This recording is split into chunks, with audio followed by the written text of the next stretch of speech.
Welcome to this new episode of Customer Success Leadership. Today, I have the pleasure to receive Mo Choudhury. Mo is a senior customer success leader at Rubicon Bridge. Good afternoon, Mo. Good afternoon, Catherine. Mo, I would like you to introduce yourself a little bit further for our audience, please. Thank you very much. Um, Talking about my experience, we need to go way back when I actually went to university to study accounting and finance. Now, I thought I was very, very analytical, but after graduating, I realized my strength actually lies in client relationships. I am really, really good at building lifelong relationships with clients, with people, just by having a conversation. So I started my career in sales and ended up becoming the sales director for Rolex. Now was perfect for me because it was all about consultative sales, where you talking to customers. You're not just selling something once; you're building a lifelong relationship, and that role actually led me to this beautiful world of customer success, where it's all about building relationship. It's all about making sure that people actually you're building trust with them and you're building this lifelong relationship. So I ended up working for KPMG, developing their customer success department from scratch. And I was there for around 5 years. After that, I worked for a number of different SaaS businesses in the customer success space, in cybersecurity, regulatory technology companies. And currently, I'm working for Rubicon Bridge as the head of customer success. Fantastic, fantastic. So you have a wealth of experience to share with us. I'm going to start the questions for the CEOs who are interested in hiring in customer success, and either they are setting up this department or they want to improve this department. So you have had experience in hiring professionals. What are the key skills you would say are important to work in CS? Either soft skills or technical skills? Sure. There were a number of things that comes to my mind straight away. But first and foremost, we need to understand the problem we are trying to solve with the customer success department, right? If you look at various different success departments in various different organizations or various different industries, you'll see they differ vastly, right? There are various different variations. But one element is common across all industries or all customer success models is the problem solving element, right? So the first thing I look for when I am looking for a customer success manager is their ability to solve problem and move on to the next and solve that and move on to the next. And by doing that, they build trust, they build commitment, they build loyalty. Yeah. So to me, that is the most important thing. There are plenty of other things that comes along with it, right? Being able to listen patiently, right? Being able to understand their needs and customers' needs to feel heard. Yeah. Another very, very key element. Yeah. Being able to think proactively. Customer success is a very proactive role. So having a proactive approach to problem solving, to acknowledging any issues and dealing with concerns even before they arise, I think being proactive is very, very crucial. Communication, you can't have a very good product and very poor communications. They go hand in hand. If anything, communication is perhaps one of the most important skills that we look for. Right? You can have a very good product, 7 out of 10, but if the communication is 3, then your product is 3. And likewise, if you have a product that is 7, but your communication is 9, then people look at your product as 9. So these are the primary and most essential skills that I think any customer success manager should have. And then comes the technical skills. You don't need to know everything technically inside. You can always get the right help. But being able to manage their expectations when it comes to technical knowledge Yeah. and getting them the right solution, Mm. having that ability or that skill set is very, very crucial. How can CEOs evaluate the value that the CS team is bringing, the true value that the team is bringing? And maybe you can speak at the same time about, the customer. How do you demonstrate the ROI, of a strong customer success function?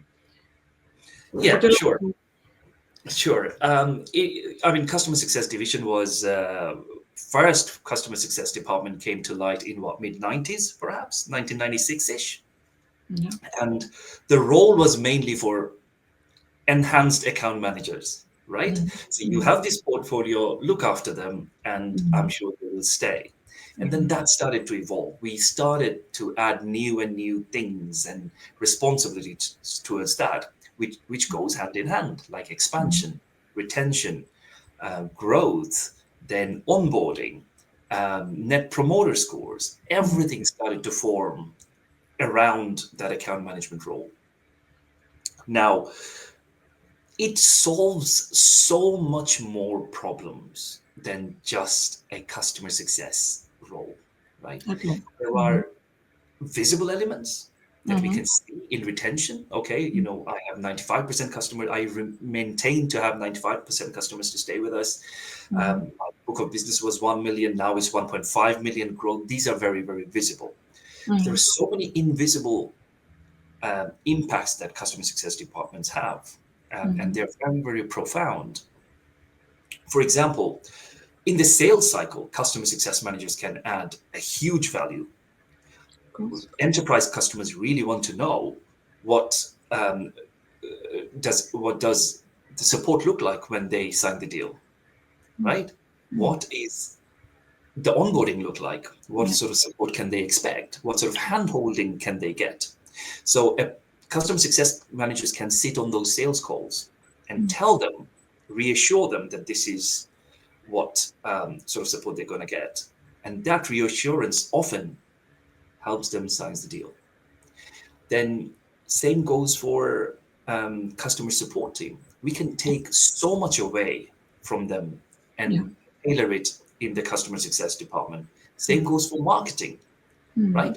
We can Mm. take over all these newsletters, all Mm. these new feature requests, all Mm. these upcoming events, all these seminars. We Mm. can take that load off marketing team and we can deliver these to the customer, to our customers and portfolios. So there are unlimited, countless values that effective customer success department can add. Could you give us the specific metrics, KPIs, that you would present to a CEO for, explaining the success of your division? Sure. I mean, again, it goes back to the key question: what Mhm. is the purpose of that customer success division? Right?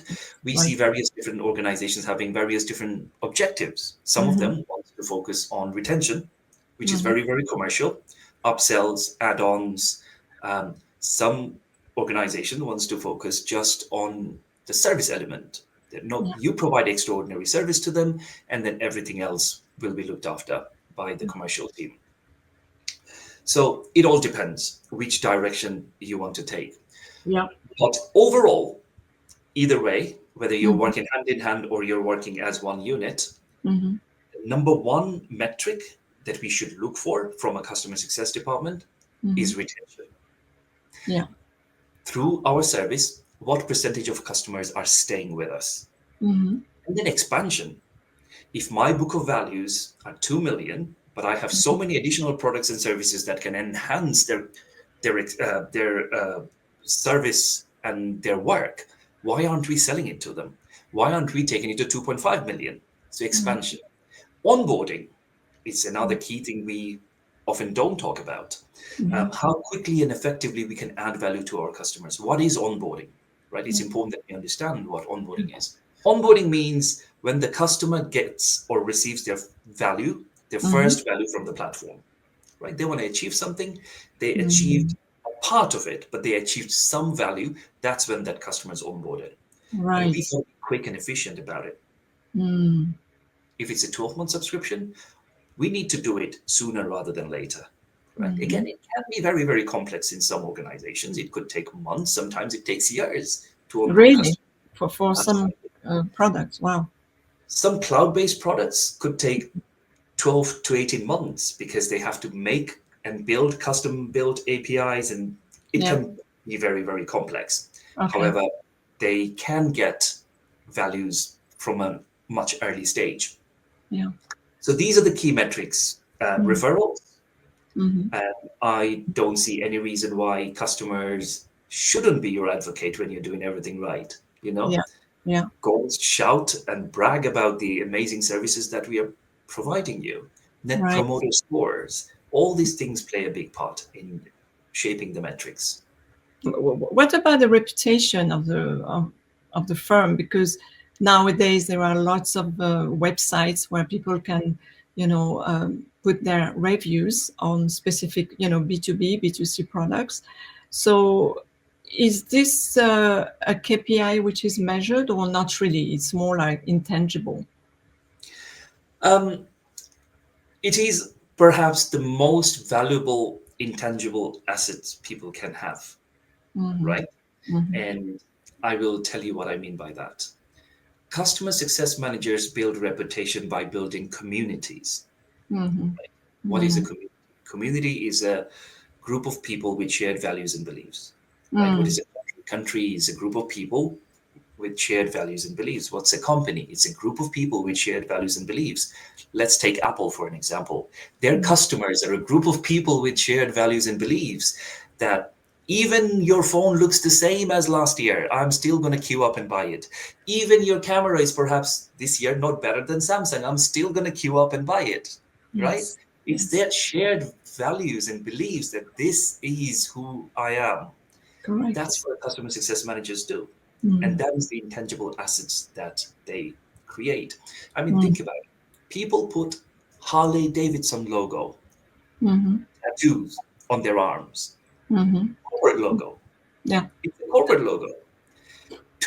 Not to say, hey, I own a motorbike, but to say who I am. This is the um, intangible assets that customer success managers create by Mm. creating a community, by Mm. creating that long lasting commitment that your product may not be the best in the market, but I Mm. will still stick to you. So, Yeah. all these partners reports and this and that, yes, Mm. it solves the problem, it does this, but the service is 10 out of 10. Yeah. And this is often, very often, the number one reason why people buy. And also, I have a questions regarding the reporting to the board. I mean, do you think it makes sense to report to the board on a quarterly basis, or is the measurement of customer success department success, the measurement, is it more a yearly thing, or is it a quarterly thing, or is it a monthly thing? I'm sure it depends on the size of companies, on the type of product or services they are selling, but could you enlighten us a bit on that? Sure. Well, customer success department is a slow burner, Yeah. right? You cannot expect an instant return from it. It Mm. takes time. It's Right. like building. Mm. It's all about building trust and relationships, Mm. and they take time, right? So you cannot just get on a call with the customer and say, "Hey, trust me." It needs building, so it's a long term process. Yeah. Um, so 18 months, I believe, sometimes isn't enough to see the actual rate of return from a customer success management department. 2 years and beyond, that's when you slowly start to see that loyalty is being formed and customers are becoming your advocates, etc. However, so it's like a marathon, like it's Right. just like running a marathon. Mm. However, in marathon they have mile markers that Mm-hmm. you've run 1 mile, now you've finished two, now you've finished three, now you have finished four. So Mm-hmm. it's important that we have these mile markers for customer success as well. Yeah. Could be quarterly, that okay, so we sit down, we know where we want to be. This Mm. quarter we have achieved this much. Next Mm. quarter we want to have, so it's very important to have these mile markers. Now if you want to have it monthly, it's fine. Mm. I have seen that can become too frequent if it's a very, very complex product. Quarterly works really, really well for most organizations that I've seen. Okay, okay, that's interesting. I love your analogy with the marathon. Um, when someone wants to transition from another division, and you can tell us what are the most logical other functions in a company from which you will hire someone in CS. Okay, given that there are not yet that many people who have worked in CS. Okay, um, so what are the most logical departments, and also what kind of advice would you give to someone who wants to transition in a CS team? Sure. Um, I would look for somebody, if it is someone who's experienced, whether internal or external. I would look for somebody who has experience in people-facing roles, right? Mm-hmm. If I have to elaborate, it would be ideally um, consultative people-facing roles. Right. Right? It's all about building trust. It's all about having the ability to work with and through people. It's all about having the ability to understand and solve problems. Mm-hmm. It's all about having a proactive approach. Mm-hmm. Now, we can teach a lot of these things. We can teach proactivity. We Mm-hmm. can teach communication. Yeah. But most importantly, you have to know how to work with people. This is something we cannot teach, right? Correct. You naturally have to have this. Um, that is the fundamental thing. I have seen people coming from engineering. I have seen Mm-hmm. people from chemistry background to be decent customer success managers. But the Mm-hmm. most common pool of people we see, sales. Right. Mm-hmm. Yeah. They believe it's the next steps. Mm-hmm. I have done sales for XYZ amount of time. Now I want to become a customer success manager. Good. Now it's not a customer success manager has a very commercial targets, upsell, Yeah. cross-sell, expansion, growth, retention, very Mm. sales focused. Yeah. But most importantly, it's relationship focused. Yeah. A very good salesperson doesn't always mean will make a very, very good customer success manager, right? It depends if S- they are hunters, farmers, right? I mean, Absolutely, that's the mm, term. I believe in farmers who can mm, cultivate a relationship yeah. because sales, I can sell anything. I can have a very aggressive approach and sell, right? Of course. You'll never have to see me again. I'm the Yeah. sales guy. I'm gone. If you Mm, have an issue, go speak to the service people, right? yeah. But customer success manager, I am your main point of contact. You have to speak to me every day, every week, every month. So I can't bluff my way out. Yeah. So being having the ability to build trust, Yeah. cultivating relationship are the key things I look for. I'm also interested in you telling us what types of roles do we find in a CS team in general? I mean, it depends, of course, if the company is large or, small to medium, they will not have the whole spectrum of roles. But could you give us some ideas, please? Sure. Customer success department is huge. A lot of people may not know that. It is news to a lot of people. It's actually huge, and it doesn't always consist of just customer success managers. Right. You can have renewal specialist, which is a big part of customer success management, right? They Mm-hmm. just deal with renewals. You can have onboarding specialist Mm-hmm. that they simply help the customers to get onboarded. You can have solution specialist who Mm-hmm. would only provide technical support from the customer success department, just like sales engineers, pre-sales. There's so many different combinations of people actually form the customer success department. Now, can all this be done by one person? Absolutely. And I am actually quite an advocate for that. I Really? Okay. oh, Why is that? absolutely. Because it's about building trust, right? Mm-hmm. Now, Mm-hmm. if Catherine, you are doing the onboarding, Mm-hmm. right? I am doing the technical side. And Mm-hmm. then we have John who is doing the renewals. When Mm-hmm. John is asking for money, Mm-hmm. their relationship with John doesn't exist until the renewal conversation comes in. But me and Correct. you do the Mm. thick and through. thick and thin, right? Mm. If there was one person who held their hands throughout the entire onboarding process, Mhm. and all the issues, resolving those issues, building trust by solving problems after problems after problems, Mm. in 11 months' time or Mm. in 23 months' time, there is a very, very strong relationship formed between us. Of course. That renewal conversation is not Mhm. coming from an unknown person. Mm. It's coming from somebody I know, somebody I speak to all the time. Mm. It's a very, very different conversation instead Yeah. of getting email from somebody that I totally don't know asking for the money. Yeah. And a question also that burns my tongue is, what is the one common misconception about working in customer success? Sure. The most common one I hear is, oh, you people are just customer support, or you people are customer service, which cannot be any more wrong than it is already. Mm. Customer service and customer support are reactive departments, right? You have a problem, you come to us, we'll solve it for you. That Mm. customer support.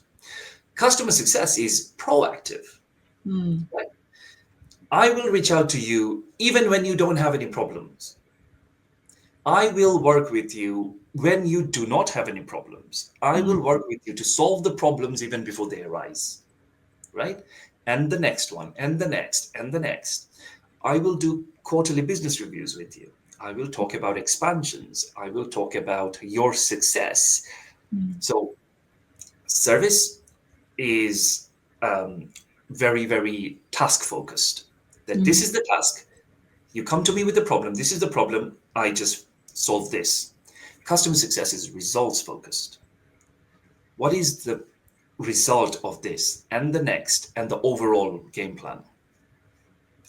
So, this is the biggest misconception I see every single day. Now, I want to talk also a little bit about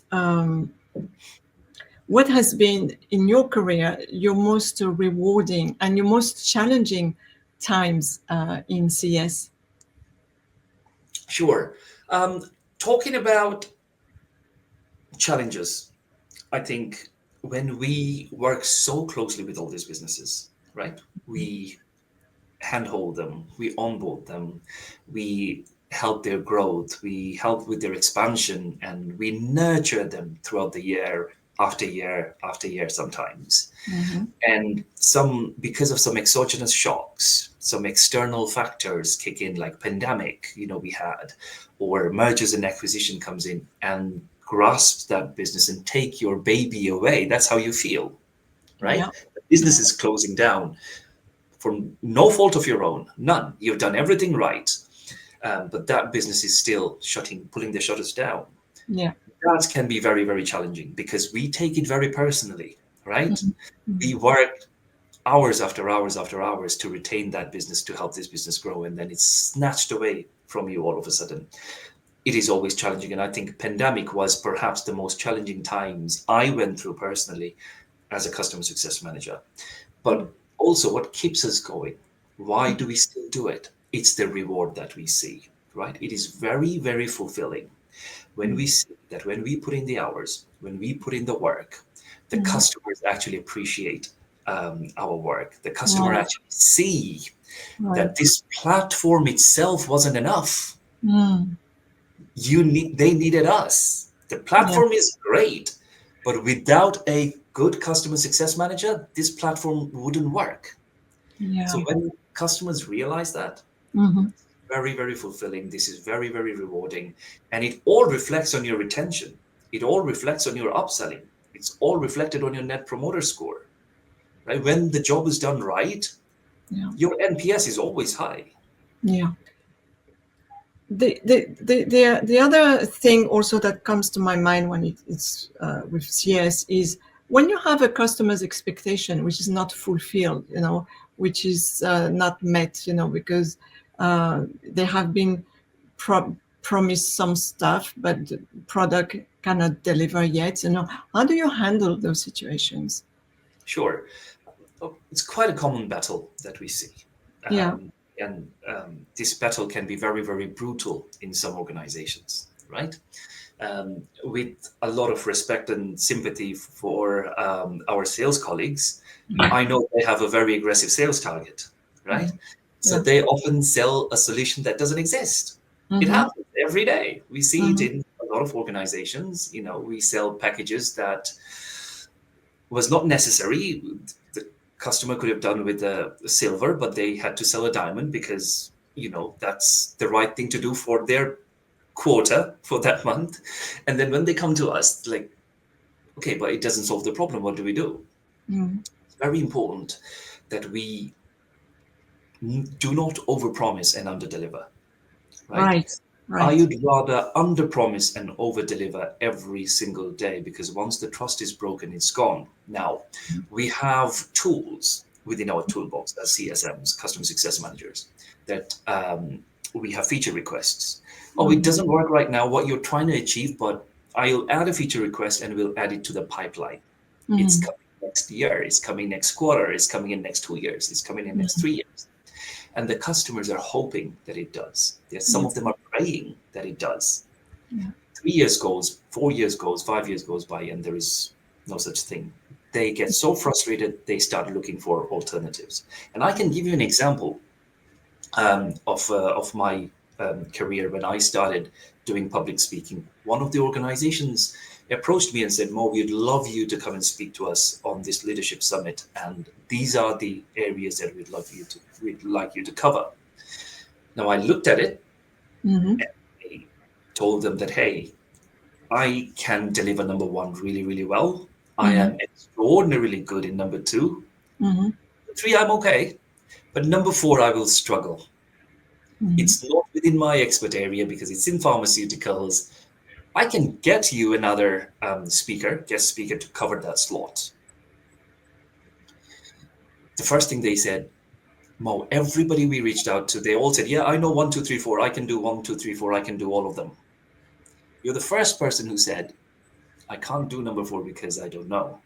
We want Mm. to work with you more. As a matter of fact, they said, Mo, don't worry about number four anymore. It's not important to us. If you can do 1, 2, and 3, we want to work with you. Wow. So having the ability to say no, Mm. sorry, I can't do it, but I can look in the market how we can solve that problem, or we could perhaps build an API.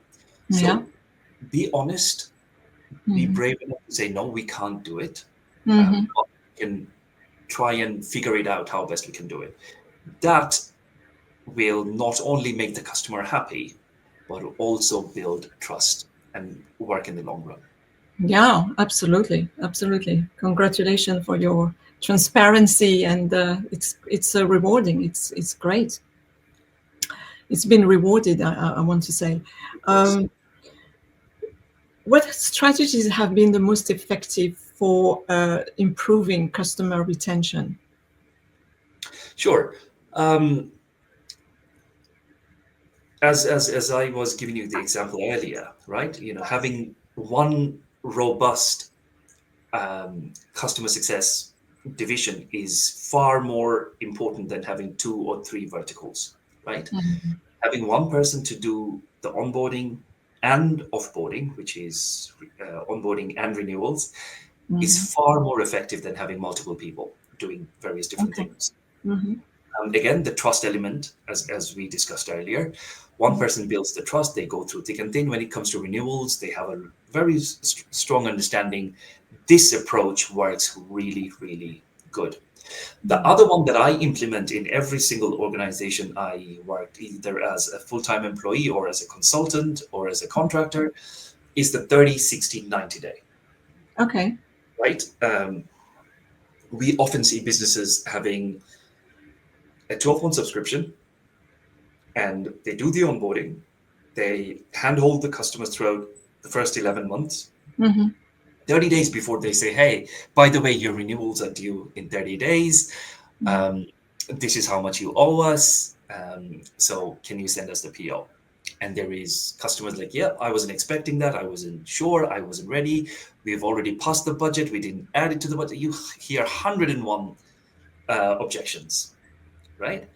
Instead, have a 90-day approach. 90 days before, send them a gentle reminder. By the way, everything's going great. I know you're willing to renew with us.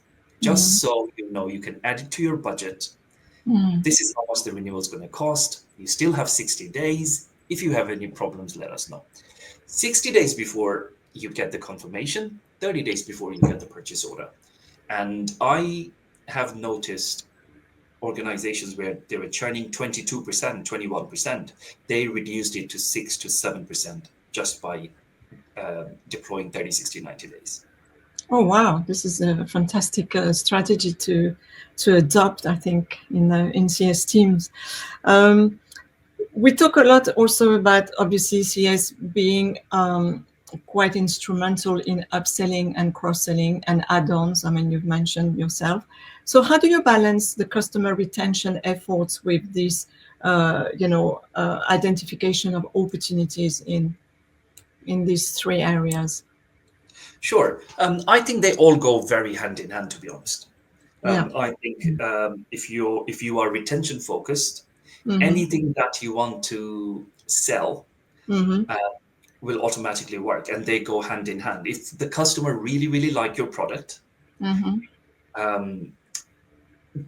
anything that you present to them, they will have a very positive approach towards it. But if they're already frustrated, no matter how good your other products are, there will be some hesitance, right? So they're very complementary. So if you put focus on one, others tend to work themselves. Now, how much effort or time do we put in retention and expansion? It's 50-50 split, right?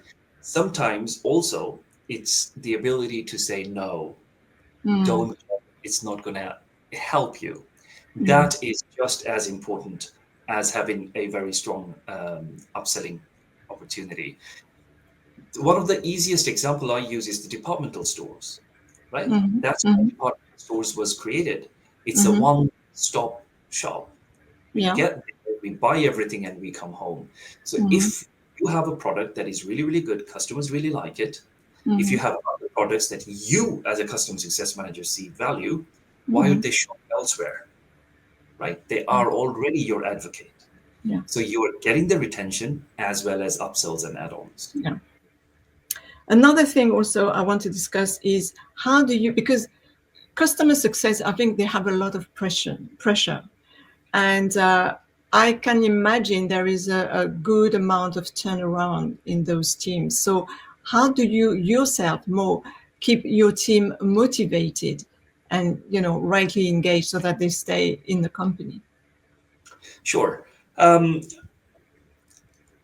Towards the beginning of this conversation, I mentioned that one of the key things I look for in a customer success manager is the ability to solve problems, right? Yeah.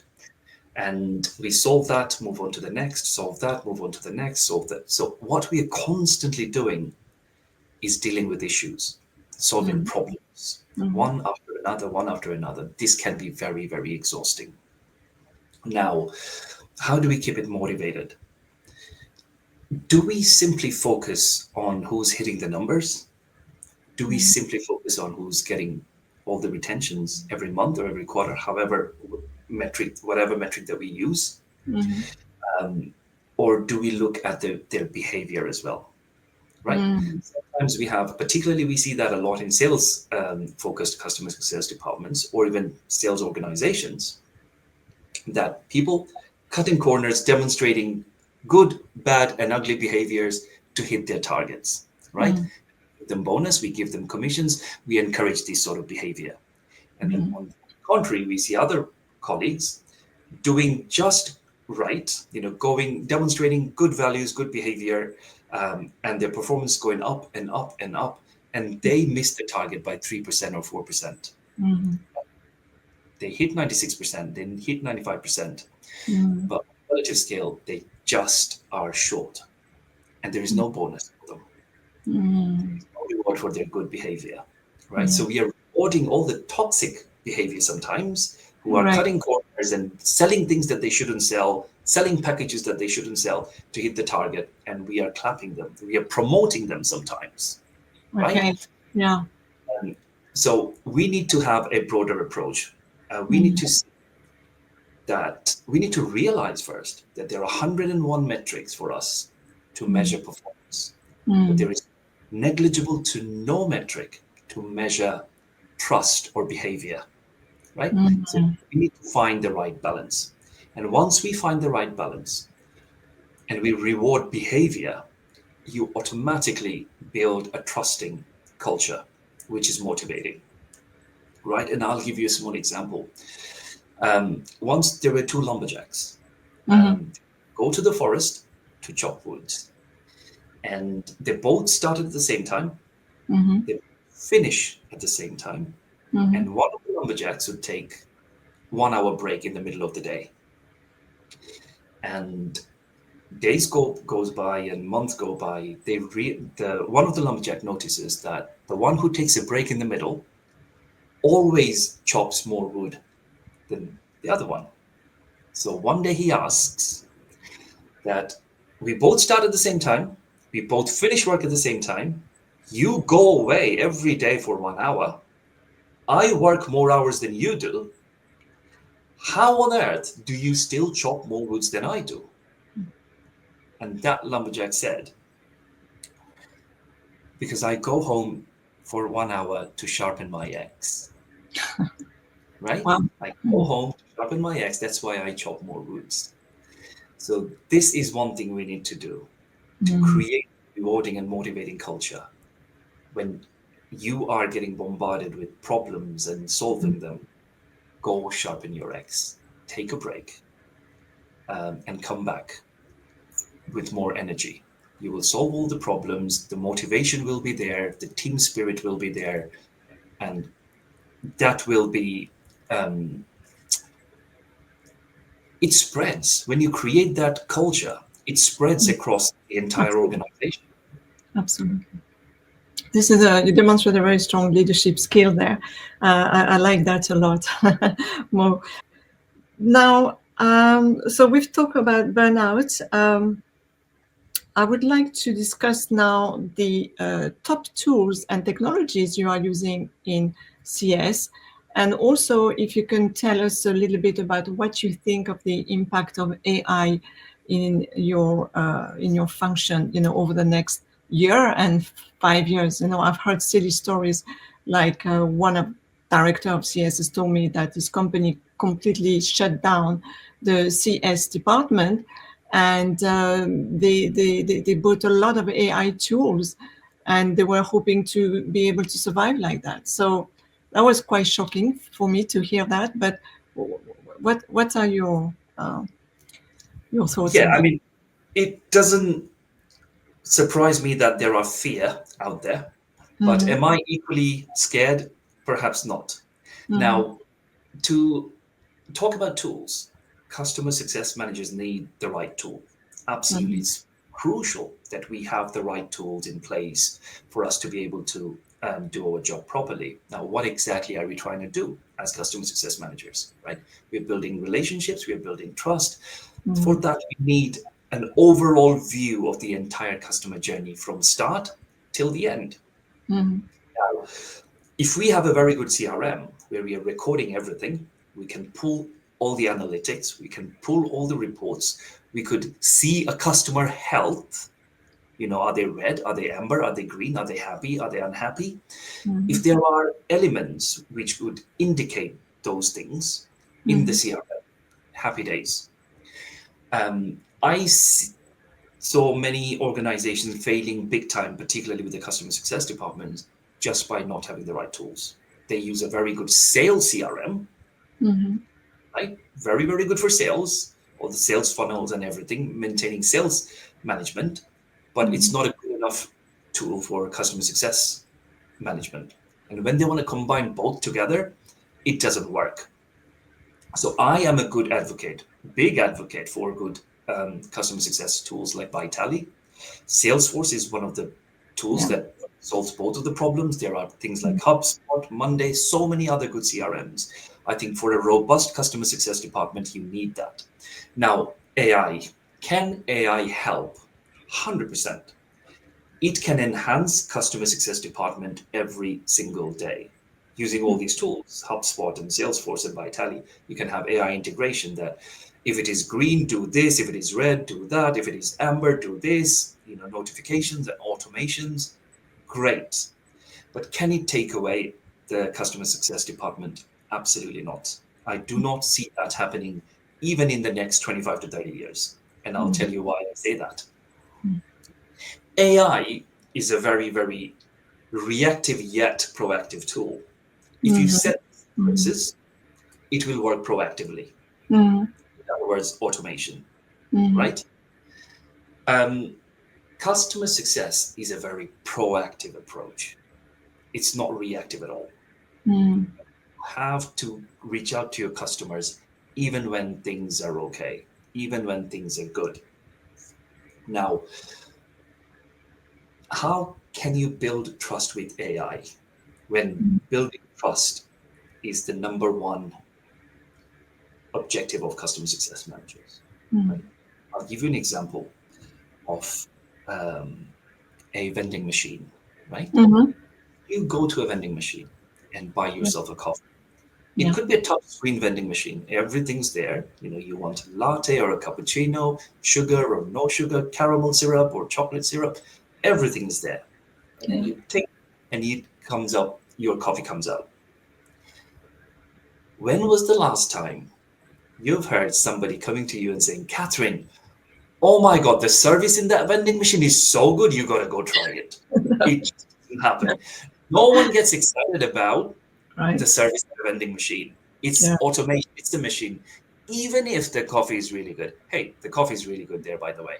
No one talks about the service. But think about getting the same coffee or even a worse coffee from a coffee shop. When you go there and a barista says, how are you doing? So good to see you again. What are you having? Sugar or no sugar? You have this human interaction. Yeah. Right? The weather's good. The weather's not so good. It's awful. It's nice. Please come back again. Yes. Right? That's when you go out and say, I'm going to go back again. That's Correct. when you go out and say, hey, that coffee in the corner shop, you got to try it. It's really, really nice. You would go to that coffee shop, even if that vending machine made better coffee, because you were missing that human element. That human interaction makes the biggest difference. Now, let's change it for a second. You were not happy at the vending machine with their coffee. What do? Who do you contact? Oh, it happened to me once, to be honest with you, in a hospital, and I had to wait. Oh my God, I had to call a number. The people were not responding and everything. It was a total waste of time, and I didn't get resolution of the problem. Exactly. So this is automation, right? That's why people will always pick that barista who's making that coffee fresh. And that is the job of a customer success manager. And that vending machine is the AI.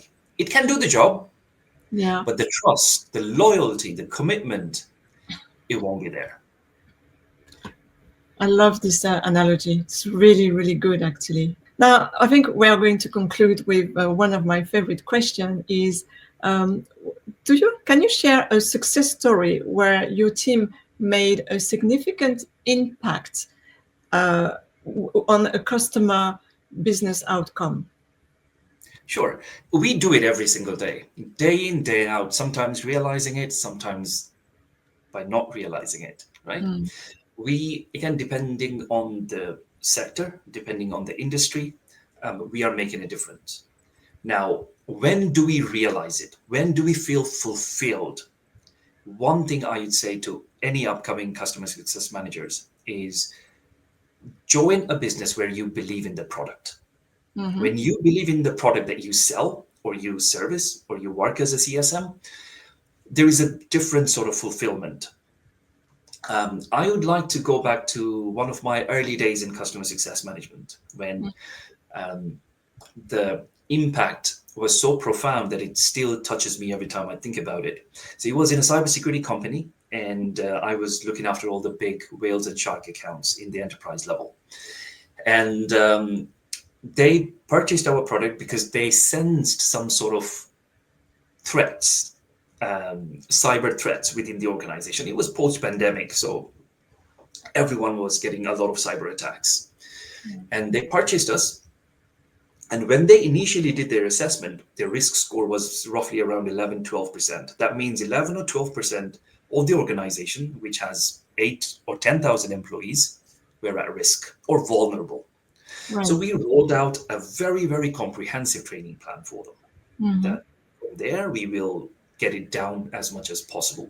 So in 12 months' time, we got them down to 2% or just under 2%. Wow. So I was the dedicated customer success manager. I had a wonderful working relationship with them. And I sat down with, in the 12 months renewal conversation, I sat down with all the key decision makers. He said, Mo, thank you so much for your service. Your platform solved all our problems. We've achieved from 11% to 2%, less than 2%. So we are really, really happy. But our risk is 2% or less. It's next to none. We don't need your platform anymore. So thank you. We are ever so grateful, but I don't see us staying with the subscription any further. Now, I've worked with them day in, day out. I spoke to so many admins. I spoke to so many users. I felt that something just wasn't right. And it was a sentiment that no AI algorithm can help, right? A lot of the times you see in the dashboard, healthy, healthy, healthy, healthy, everything is good. But that sentiment that comes from human being by having daily and regular interactions, Right. I felt that something just wasn't right. So I told them that, listen, you still have 2% employees who are vulnerable. Your organization has 10,000 employees. That's 2% is quite a high number. How about I roll out a training plan for that 2% high risk colleagues? So we rule out all the possibilities of getting a cyber attack. And they said, okay, let's do it. So I roll out a training plan for them. And I think within 2 weeks in, one of the vulnerable person who sits at the reception gets a CEO fraud asking for a bank transfer. Wow. It is a big investment bank in London. And the first thing she did was click the fish alert button to rescue the business straight away. Wow. Now, without that training that I rolled out, she would have actually, fell for that phishing scam. And now we're talking about millions and millions, if anything, billions of pounds of recovery, loss, reputational damages, etc. Wow. And one little sentiment in the board to say, hey, stay with us. And they renewed it. They were like one of the, platinum customers going forward. Wow. But to me, that was perhaps the biggest day of my life as a CSM, when they called me and said, Mo, this is what you have done for us. To me, this is my proudest achievement so far.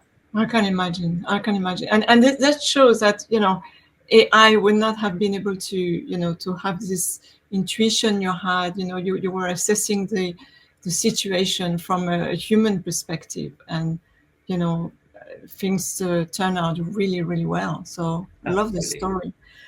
Mo, thank you very, very much for your time. I know you're a busy person. I really appreciate you sharing all these amazing insights with us, which no doubt will help people wanting to move in CS, people wanting to improve in CS, and also companies wanting to set up a CS function or improve them. So I really, really thank you.